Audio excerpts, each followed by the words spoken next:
Nimekuja kuwashukuru kwa ushirikiano. Safari ya miaka 30 isingefanikiwa bila uwepo wenu. Lazima tujiulize tunafanya nini ili kuongeza idadi ifikie kiasi hicho kinachotakiwa kufikia.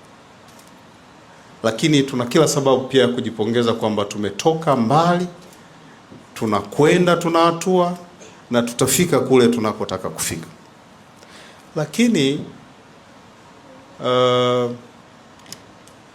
leo wakati tunasherehekea miaka 30, mahusiano ya walipa kodi na chombo kinachosimamia kodi yameimarika sana. TRA haiwezi kuwepo bila wafanyabiashara. Leo tunasema tumefika trilioni 3 kwa mwezi.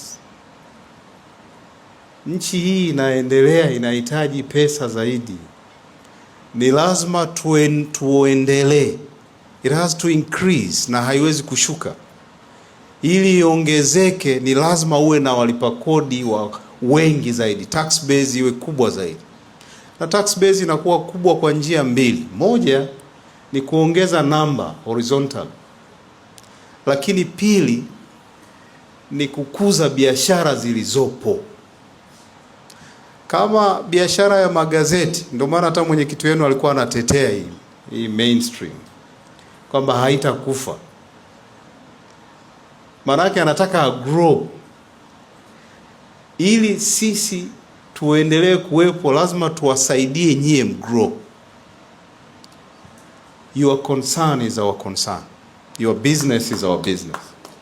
Na hilo tutalifanya. Kwa hiyo mahusiano yamekuwa makubwa sana. Lakini hata uwezeshaji wa biashara.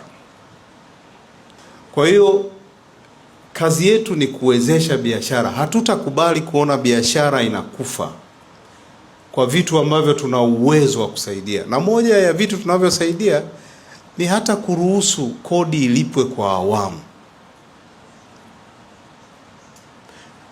Na uwezeshaji umeongezeka sana.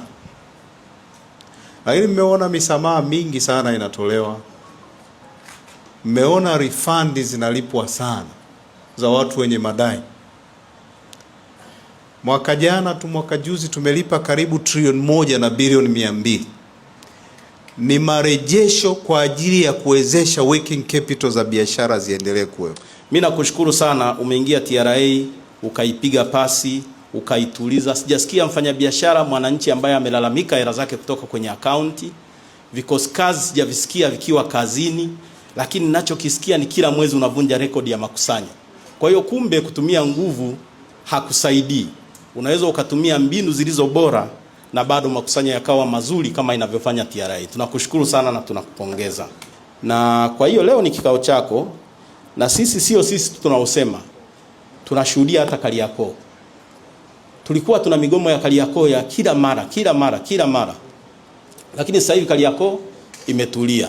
Kwa hii miaka 30 ni safari ndefu sana na mmeifanya kwa weledi wa hali ya juu. Tunajua ups and downs zipo. Sasa yale uliyoyasaisha tukuombe sana yasije yakarudi.